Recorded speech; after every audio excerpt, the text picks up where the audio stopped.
हाय मित्रांनो, कसं आहेत? मजेत ना?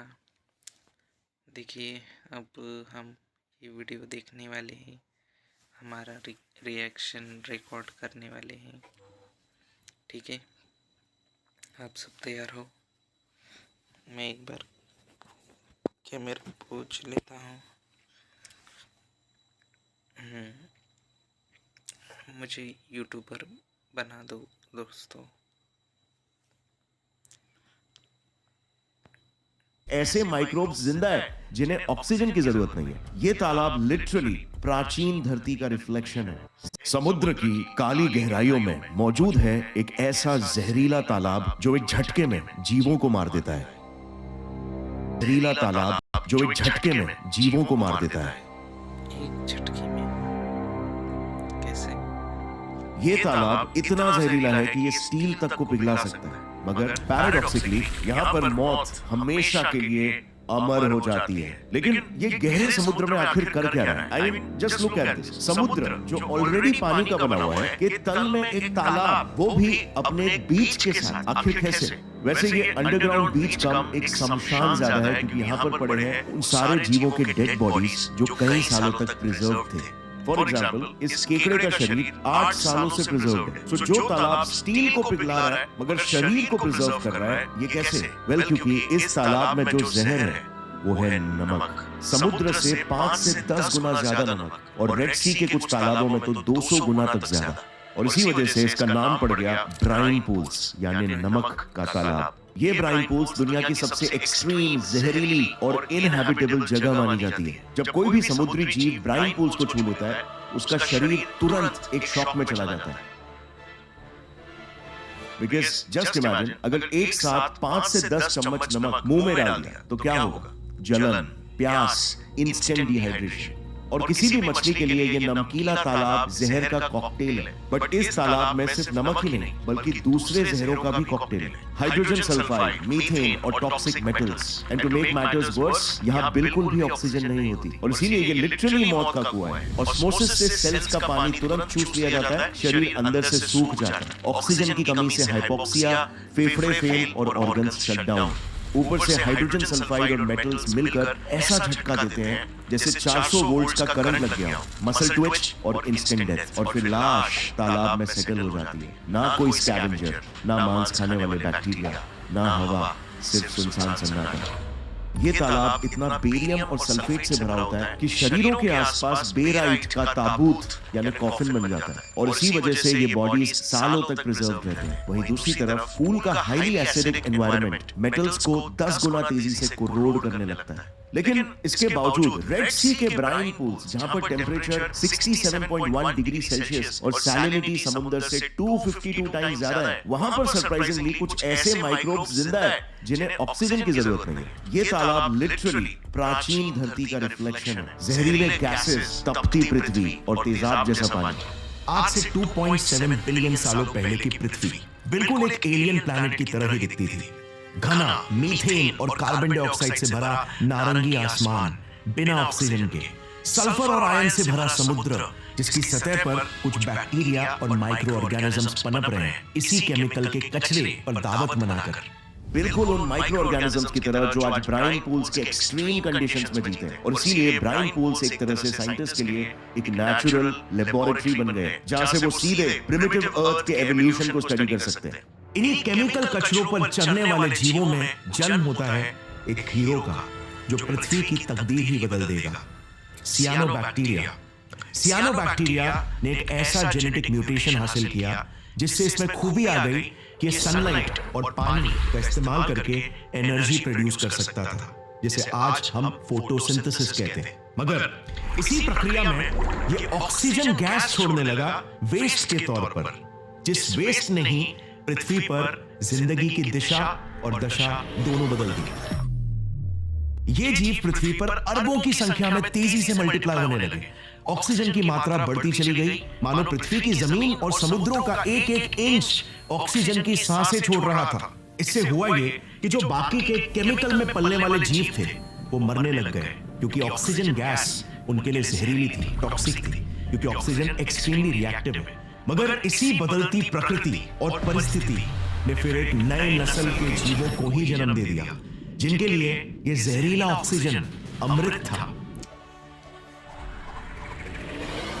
जन्म हो चुका था हमारे माइक्रोस्कोपिक पूर्वजों का, जो फिर इसी ऑक्सीजन गैस की छत्र छाया में, लिटरली छत्र छाया में, क्योंकि ऑक्सीजन गैस ने ही ऊपर एटमॉस्फेयर में ओजोन लेयर भी बनाया, जिसके प्रोटेक्शन में ही हम तेजी से मल्टीप्लाई और इवॉल्व होते चले गए उन सभी रूपों और रंग में जो हमें आज दिखते हैं। इस घटना को साइंटिस्ट ने द ग्रेट ऑक्सीडेशन इवेंट कहा, और इसी के बाद ही पृथ्वी वो ग्रह बन पाई जिसे आज हम घर बुलाते हैं। लेकिन सदियों से इस हाइपोथेसिस को जो हम मानते आ रहे हैं वो शायद गलत है, क्योंकि हाल ही में समुद्र की काली अंधेरी गहराई में 13,000 फीट नीचे साइंटिस्ट को कुछ ऐसा मिल गया है जो हमारे अस्तित्व पर ही सवाल खड़े कर रहा है। साल 2013 का एक दिन डीप सी साइंटिस्ट एंड्रयू स्वीटमैन और उनकी टीम गहरे पानी के जानवरों की सेहत का पता लगाना चाहते थे। उन्हें आभास था कि डीप सी के जानवरों को इस पर्टिकुलर इलाके में स्पेसिफिकली काफी खतरा हो सकता है, the Clarion Clipperton zone (CCZ) में, जो पैसिफिक ओशन में हवाई और मेक्सिको के बीच में पड़ता है। अब खतरा क्यों, इसके बारे में मैं आपको कुछ ही देर में बताऊंगा, मगर इसी सोच से एंड्रयू स्वीटमैन ने इस इलाके में अपनी एक खास machine, automated sea floor lander, को समुद्र के 5,000 मीटर नीचे भेजा। जैसे ही लैंडर नीचे पहुंचा, उसका मुंह खुला और वो गहरे पानी को अंदर खींचने लगा, एक स्पेशल चेंबर में। इसे बेंथिक चेंबर कहते हैं। ये बेसिकली एक टैंक है जो गहरे पानी को अपने अंदर कैप्चर करके, उसे आइसोलेट करके, उसे अपने अंदर लगे सेंसर्स के द्वारा स्टडी करता है। इसके जरिए उन्हें पता लगाना था कि समुद्र के इतने डीप वाटर्स में ऑक्सीजन की मात्रा आखिर कितने स्पीड में कम होती है, क्योंकि जैसे हमें सिखाया गया है, ऑक्सीजन का 80% प्रोडक्शन समुद्र की सतह पर होता है, प्लांट्स, एल्गे, फाइटोप्लैंक्टन्स और कुछ बैक्टीरिया द्वारा फोटोसिंथेसिस प्रोसेस के जरिए। और फिर यही ऑक्सीजन समुद्र के नीचे के गहरे लेयर्स में डिसॉल्व होकर जाता है, जो मरीन लाइफ को जिंदा रखता है। यानी कि ऑक्सीजन की मात्रा धीरे धीरे समुद्र के गहरे लेयर्स में जाते जाते कम होती चली जाती है, क्योंकि नेचुरली ऊपर की सारी मछलियां उसे यूज कर लेती है। मगर अपने इसी खोज में एंड्रयू स्वीटमैन ने जो देखा वो बिल्कुल ही अजीब था। ऑक्सीजन की मात्रा कम होने की जगह पे उल्टा और तेजी से गहराई में बढ़ रही थी। सारी मछलियों के ऑक्सीजन को यूज करने के बावजूद ऑक्सीजन कम नहीं हो रहा था, बल्कि और बढ़ रहा था। अब कुछ एरियाज में तो इवन सतह के पानी से भी ज्यादा ऑक्सीजन उन्हें गहरे समुद्र में मिला। ये ऑब्जर्वेशन इतना वियर्ड था कि एंड्रू और उनकी टीम को तो पहले तो यकीन ही नहीं हुआ। उन्हें दोबारा टेस्ट करना पड़ा डिफरेंट मेजरमेंट इक्विपमेंट्स यूज करके, और अंत में फाइनली कंफर्म किया कि यस, समुद्र की अंधेरी गहराइयों में कुछ तो ऐसी चीज है जो ये अननोन ऑक्सीजन को प्रोड्यूस कर रही है। इसे नाम दिया गया द डार्क ऑक्सीजन। मगर अब आता है कहानी में ट्विस्ट। इस नए डार्क ऑक्सीजन का मिलना इस बात को कॉन्ट्रडिक्ट कर रहा है, राइट? क्योंकि ऑक्सीजन तो पहले से ही पृथ्वी पर मौजूद थी, एटलीस्ट पानी के डीपर लेयर्स में। तो क्या लाइफ ऑक्सीजन के बिना शुरू हुई थी या ऑक्सीजन के वजह से? इस राज से पर्दाफाश करने के लिए हमें इन सवालों के जवाब ढूंढने होंगे। ये डार्क ऑक्सीजन आखिर प्रोड्यूस कैसे हो रहा था, और ये अब तक हमसे कैसे छुपा रह गया? क्या जो डीप सी के अतरंगी और जायंट क्रीचर्स हैं वो इस डार्क ऑक्सीजन पर डिपेंडेंट है? क्या उनकी लाइफ के एवोल्यूशन में इस डार्क ऑक्सीजन का कोई रोल रहा है? ये सारे सवाल एंड्रयू को सताने लगे, और फिर एंड्रयू की नजर एक बहुत ही इंटरेस्टिंग ऑब्जर्वेशन की तरफ गई। आपको याद है, शुरुआत में मैंने कहा था एंड्रयू को एक चिंता सता रही थी कि डीप सी के जानवर खतरे में हो सकते हैं। आखिर कारण क्या था? क्योंकि ये जो क्लैरियन क्लिपर्टन जोन है ना, ये एक बहुत ही फेमस इलाका है स्पेसिफिकली डीप सी माइनिंग के लिए। ये लिटरली अरबपतियों के पैसे छापने की मशीन है, क्योंकि रिसर्च के हिसाब से सिर्फ इस अकेले इलाके में trillions of dollars of metals and minerals मौजूद है, जिसका अगर नंबर्स में इवैल्यूएशन करें तो वो आंकड़ा आएगा करीब 16 से 17 trillion dollars. Just imagine, trillions of dollars worth of metals and minerals यहाँ पर मौजूद है, जिनमें से सबसे इन डिमांड मेटल्स है जैसे मैंगनीज, निकल और कोबाल्ट, जो लगभग 75% से 85% यहीं पर सिर्फ और सिर्फ एक सोर्स से मिलता है, और वो सोर्स है ये बटाटे के आकार और शेप के छोटे छोटे पत्थर, पॉलीमेटालिक नोड्यूल्स।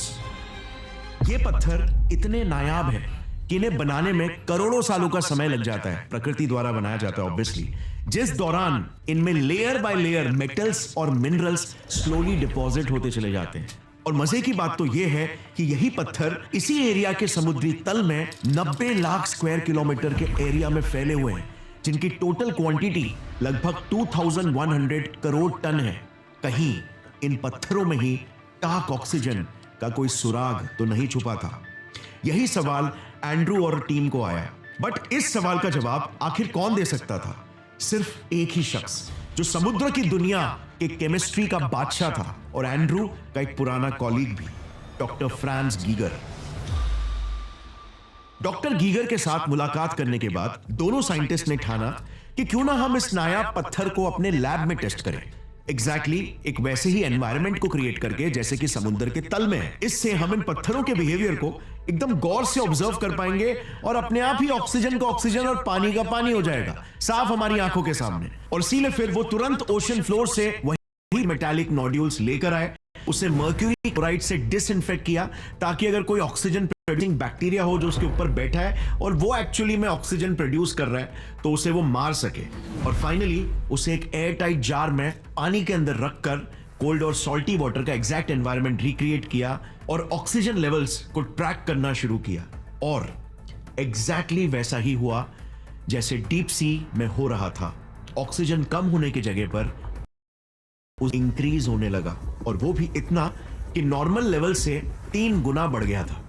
यानी कि अब ये तो एटलीस्ट प्रूव हो गया था कि इस नए जन्म में ऑक्सीजन गैस का सोर्स कोई प्लांट या माइक्रो ऑर्गेनिज्म बिल्कुल नहीं है। इस ऑक्सीजन का सोर्स बायोटिक नहीं बल्कि एबायोटिक है।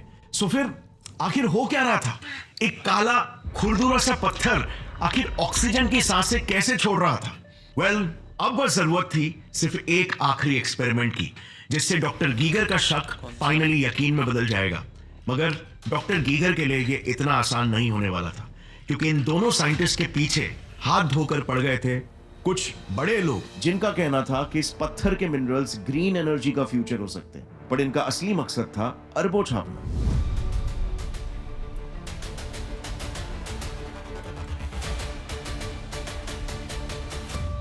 क्लैरियन क्लिपर्टन जोन में 5000 से 6000 जीवों की ऐसी प्रजातियां हैं जो सिर्फ इस इलाके में ही सरवाइव करती है। 88 से 92% प्रजातियां तो इनमें से ऐसी है जो यहाँ के समुद्र के तल में रेंगती है, मगर हमारे लिए एकदम अननोन और अनडिस्क्राइब्ड है। और ये सारे के सारे इसी डार्क ऑक्सीजन पर ही डिपेंडेंट है। हमें कैसे पता? वेल, 1980s में इसी एरिया में कुछ खुदाई की गई थी जस्ट टेस्ट करने के लिए, और पूरा इकोसिस्टम तहस महस हो गया। 70 से 80% जीव तबाह हो गए, इस हद तक कि आज 45 सालों बाद तक ये रिकवर नहीं हो पाए। यार, हमें ऐसा लगता है कि पूरा का पूरा डीप सी सिर्फ एक ही इकोसिस्टम है, बट ऐसा सोचना एक बहुत बड़ी गलती है। इट्स लाइक सेइंग क्योंकि मैं मुंबई में रहता हूं तो पूरी दुनिया मुंबई की तरह ही है। इंडिया में अगर बंगाल टाइगर मिलता है तो ऑस्ट्रेलिया में कैंगरू और ऑस्ट्रिच मिलता है, तो आर्कटिक में पोलर बेयर्स मिलते हैं, मगर डीप सी में तो इससे भी कई ज्यादा डाइवर्सिटी है। यहां पर एक एक ट्रेंच यानी कि गहरे सुरंगों में तक अलग अलग प्रजातियां रहती है जो सिर्फ उस दुनिया के लिए ही विकसित हुए हैं। अब बिलीव नहीं करोगे, मगर एक ब्लू व्हेल भी अगर सतह पर मरता है ना, तो उसके 150 टन के कार्कस पर नीचे गिरते गिरते हजारों जीव दावत मनाते हैं। एक दिन के लिए नहीं बल्कि 50 सालों तक। सबसे पहले बड़े शिकारी जैसे हैगफिश और शार्क्स उसके मीट पर दावत मनाते हैं, फिर स्कैवेंजर्स जैसे क्रस्टेशियंस, मॉलस्क्स बचा कुचा मांस खाते हैं, जिसके बाद फिर वर्म्स सारा कुछ चढ़ जाते हैं, मगर अंत में जो भी हड्डियां, चर्बियां और सड़ी गली चीजें बच जाती है उस पर अब कई पुश्तों तक केमिकल खाने वाले बैक्टीरिया चढ़ते हैं जो भारी मात्रा में हाइड्रोजन सल्फाइड गैस बनाते हैं। इसे सल्फोफिलिक स्टेज बोलते हैं। और हाइड्रोजन सल्फाइड गैस तो आपको पता ही है, डीप सी माइक्रोस का बेहतरीन खाना है, जिन्हें फिर ट्यूब वर्म्स खाते हैं, जिन्हें फिर स्क्विड्स और मछलियां खाते हैं, और ये सिलसिला चलता रहता है। क्या ही घिनौनी खूबसूरती है प्रकृति की, राइट? और अगर अब बात करें ब्राइन पूल्स की, तो ये अपने आप में ही एक अजूबा है जो कुछ खास जगहों में ही मिलते हैं और जो सी फ्लोर की हलचल से बनते हैं। आज से 5 से 23 मिलियन साल पहले मायोसीन इपॉक के दौरान बढ़ता टेम्परेचर, बदलता क्लाइमेट और डीफॉर्मिंग लैंडफॉर्म्स की वजह से कुछ समुद्र जैसे मेडिटेरेनियन सी और रेड सी का सारा पानी भाप बनकर इवेपोरेट हो गया और पीछे छूट गया नमक का ढेर। ये नमक का ढेर सेडिमेंट्स के नीचे दब गया, लेकिन मायोसीन इपॉक के बाद धीरे धीरे ये बंजर धरती बनने लगा और कुछ सॉल्ट्स इस पानी में घुलने लगे और बन गया एक अल्ट्रा रिच सॉल्ट सोल्यूशन या ब्राइन सोल्यूशन। लेकिन क्योंकि इस रीजन में टेक्टोनिक एक्टिविटी यानी कि अर्थक्वेक ज्यादा होते थे, जिससे इन सेडिमेंट लेयर्स में क्रैक्स पड़ गए। इन्हीं क्रैक्स के जरिए ये ब्राइन नाम का अल्ट्रा सॉल्टी सोल्यूशन और मीथेन और हाइड्रोजन सल्फाइड जैसे जहरीले गैसेस धीरे धीरे सीप आउट करने लगे, जिसे कोल्ड सीप्स कहते हैं। अब क्योंकि ब्राइन सी वाटर से कई गुना ज्यादा सॉल्टी और डेंस होता है, इसीलिए ये सी बेड के गड्ढों में सेटल हो जाता है। इसकी डेंसिटी इतनी ज्यादा होती है कि 5000 किलो का लैंडर भी तालाब की सतह पर लैंड हो सकता है। लेकिन इसी जहरीले तालाब को कुछ समुद्री जीवों ने तो अपना शिकार का जरिया बना दिया है, जैसे कुछ श्रिम्प्स जो ब्राइन पूल्स के एकदम एज पर रहते हैं, एग्जैक्टली वहीं पर जहां से थोड़ा सा भी ज्यादा आगे बढ़ने का मतलब मौत। ये श्रिम्प्स तालाब के तट पर छुपे रहते हैं, बस इंतजार में कि कोई और क्रीचर गलती से अंदर चला जाए और शॉक खा के सीधा बाहर निकल जाए ताकि ये उस पर दावत बना सके। और ये जो आप येलोइश शेल्स देख रहे हो ना, ये डीप सी मसल्स हैं, कुदरत का एक ऐसा कमाल जिन्होंने मौत के किनारों पर अपना घर बसा लिया है। ये अपने शरीर पर कुछ ऐसे बैक्टीरियाज होस्ट करते हैं जो मीथेन और हाइड्रोजन सल्फाइड को डाइजेस्ट करके मसल्स के लिए न्यूट्रिएंट्स में कन्वर्ट करते हैं। बेसिकली इनका अपना पर्सनल शेफ, जिन्हें फिर आगे जाकर केकड़े, श्रिम्प्स और मछलियां खाती है, एंड इवन शार्क्स। ये टिपिकल एग्जाम्पल है कि कैसे एक छोटा सा भी इकोसिस्टम एक बड़े फूड चेन को कनेक्ट करता है, जिस पर कई जीवों की जानें निर्भर करती है, वो भी कई दशकों और सदियों तक। ये डीप सी इकोसिस्टम बहुत ही नाजुक है। एक छोटी सी भी हलचल जैसे डीप सी माइनिंग और कई इकोसिस्टम्स कोलैप्स हो सकते हैं। तो 1980s के माइनिंग ऑपरेशंस ने ये ऑलरेडी प्रूव भी कर दिया है, 70 से 80% जीवों और इनके इकोसिस्टम्स को तबाह करके, जो आज 45 साल बाद तक भी रिकवर नहीं हो पाए। मगर अफसोस की बात यह है, इतने सारे क्लियर सबूतों के बाद भी पता है, एक पावरफुल लॉबी खड़ी हो चुकी है जो इसे खुलेआम डिनाई कर रही है, जैसे द मेटल्स कंपनी TMC। यार सबसे आयरॉनिक बात पता है क्या है? यही TMC कंपनी ने खुद साइंटिस्ट के जरिए डीप सी के इनिशियल रिसर्च को करवाया था, मगर जब कड़वी सच्चाई बाहर निकल कर आई तो फिर इसे पूरा दबाने की कोशिश की। TMC ने उन दोनों साइंटिस्ट की खोज को फ्लॉड और मिसलीडिंग बताया, और इवन नेचर जियोसाइंस जर्नल, जो कि एक proper peer reviewed scientific journal है, उसे तक दोषी ठहराने लगे। क्या इन अरबपतियों और कंपनियों के लिए डॉलर्स समुद्र के नाजुक फेफड़ों से भी ज्यादा जरूरी है? वेल, इन्हें रोकने का बस सिर्फ एक ही तरीका था, और वो इन दोनों साइंटिस्ट के बस में था। सो अब तक एंड्रू स्वीटमैन और डॉक्टर फ्रांस गीगर, इन दोनों साइंटिस्ट ने यह तो प्रूव कर दिया था अपने लैब एक्सपेरिमेंट्स के जरिए कि ये मेटालिक नोड्यूल्स वाकई में ऑक्सीजन गैस रिलीज करते हैं, मगर उन्हें बस अभी उसके पीछे का एग्जैक्ट मैकेनिज्म प्रूव करना था कि किस मैकेनिज्म के जरिए डार्क ऑक्सीजन प्रोड्यूस हो रहा है। सो ये दोनों साइंटिस्ट आखिर ये कैसे कर पाते? वेल, डॉक्टर फ्रांस को याद था कि उन्होंने बहुत पहले एक बार लैब एक्सपेरिमेंट के जरिए यह प्रूफ करके बताया था कि समुद्र का नमकीन पानी कुछ खास हालातों में जंग लगे मेटल्स के साथ इंटरैक्ट करके इलेक्ट्रिसिटी यानी कि बिजली पैदा कर सकता है। यस, एक अंडर वाटर बैटरी की तरह। सही हालातों में ये एक सिंपल टाइप के रिएक्शन को क्रिएट कर सकते हैं, जिस रिएक्शन के बारे में हमने बचपन में भी पढ़ा है। वाटर यानी H2O को दो पार्ट्स में जो स्प्लिट कर सकता है, हाइड्रोजन और ऑक्सीजन में। मैं बात कर रहा हूं इलेक्ट्रोलाइसिस की। सो कहीं ये अंडर वाटर पॉलीमेटालिक नोड्यूल्स भी इसी रिएक्शन के जरिए ऑक्सीजन को तो रिलीज नहीं कर रहे हैं? क्या समुद्र की अंधेरी गहराइयों में अरबों अंडर वाटर बैटरीज छुपे हुए हैं जो यही डार्क ऑक्सीजन को प्रोड्यूस कर रहे हैं? Sounds weird, right? वेल, इसे टेस्ट करना बहुत ही जरूरी था, जिसके लिए वंस अगेन दोनों साइंटिस्ट ने इन पत्थरों के सैंपल्स को लैब में लाया और उन्हें गहरे समुद्र की तरह एक एनवायरनमेंट वाले नमकीन पानी में डाला। मगर इस बार उन्होंने उन पत्थरों की सतह पर 2 इलेक्ट्रोड्स लगाकर उसे एक वोल्टमीटर से मेजर किया, and they were shocked. I mean both emotionally and literally, क्योंकि 0.95 वोल्ट्स की इलेक्ट्रिसिटी वाकई में प्रोड्यूस हो गई। बट आखिर कैसे? वेल, जस्ट एकदम शॉर्ट में आपको फिजिक्स के कॉन्सेप्ट का रिवीजन करवा देता हूं, फिर मजा आएगा। देखो, 0.95 वोल्ट्स इलेक्ट्रिसिटी का मतलब क्या होता है, और वो भी एक पत्थर से। सो इलेक्ट्रिसिटी का सिंपल सा सिद्धांत है कि इलेक्ट्रिसिटी हमेशा हाई पोटेंशियल से लो पोटेंशियल की तरफ जाएगी। ये बेसिकली एक यूनिवर्सल सिद्धांत है जो ब्रह्मांड भर में लागू करता है। जैसे फॉर एग्जाम्पल इमेजिन करो आपने अगर एक पाइप लिया और उसमें पानी भर दिया, क्या इस पाइप में पानी अपने आप ही आगे जाएगा? नहीं, राइट? मगर वहीं अगर आपने पाइप का एक छोर लिया और उसे लिफ्ट कर दिया, तो अब उस पाइप के पानी में अचानक से एक फोर्स क्रिएट हो जाएगा जो उसे आगे की तरफ पुश करेगा। वेल, इलेक्ट्रिसिटी एग्जैक्टली ऐसे ही काम करती है। पाइप को लिफ्ट करना पोटेंशियल डिफरेंस क्रिएट करना था, और पानी का फ्लो चार्ज के आगे बढ़ने का फोर्स है जिसे हम मेजर करते हैं वोल्ट्स में। सो एक डबल ए बैटरी, जिसे 1.5 वोल्ट्स की बैटरी भी कहते हैं, उसमें पॉजिटिव टर्मिनल और नेगेटिव टर्मिनल के बीच 1.5 वोल्ट्स का पोटेंशियल डिफरेंस होता है, और उसी डिफरेंस को कवर करने के लिए चार्ज उस साइड जहां वो ज्यादा संख्या में है से दूसरी साइड जहां पर वो कम है की तरफ 1.5 वोल्ट्स के फोर्स से ट्रैवल करते हैं। और बीच में अगर आप कोई भी सर्किट घुसा दो, जैसे एक बल्ब फॉर एग्जांपल, तो चार्ज उस सर्किट से पास होकर भी नेगेटिव टर्मिनल तक पहुंच जाएंगे और वो बल्ब लाइट अप हो जाएगी। अब इस पॉलीमेटालिक पत्थर में अगर आप देखोगे ना, तो मैंगनीज तो ऑलरेडी है जो एग्जैक्टली हमारे बैटरीज में ही होता है, और जो बैटरीज में ही पॉजिटिव टर्मिनल भी क्रिएट करता है। बस इनमें बैटरीज की तरह जिंक नहीं है, बट उसको रिप्लेस करता है आयरन ऑक्साइड जो नेगेटिव टर्मिनल का रोल प्ले करता है। और बाकी मीडियम जिसे इलेक्ट्रोलाइट कहते हैं, वो तो सी वाटर है ही, जो आयॉन्स जैसे Na+, Cl-, H2+, OH- से भरा हुआ है। और इसी वजह से जब साइंटिस्ट ने इसकी सतह के एक पॉइंट पर जब एक इलेक्ट्रोड लगाया और दूसरे पॉइंट पर दूसरा, तो वोल्ट मीटर ने 0.95 वोल्ट्स की इलेक्ट्रिसिटी की रीडिंग दिखाई, जो कि ये दोनों साइंटिस्ट के लिए एकदम शॉकिंग इसीलिए था क्योंकि इन्होंने मिली वोल्ट्स में बिल्कुल भी एक्सपेक्ट नहीं किया था, बल्कि नैनो वोल्ट्स में इलेक्ट्रिसिटी निकल कर आएगी ये एक्सपेक्ट किया था। सो एक्सपेक्टेशन से कहीं ज्यादा इलेक्ट्रिसिटी प्रोड्यूस हुई। अब अगर ये पत्थर वाकई में इलेक्ट्रिसिटी प्रोड्यूस कर रहे हैं, तो क्या इसका मतलब सिंपल है कि गहरे समुद्र में इलेक्ट्रोलाइसिस की प्रक्रिया हो रही है जिसमें ढेर सारा डार्क ऑक्सीजन प्रोड्यूस हो रहा है? Well, there is a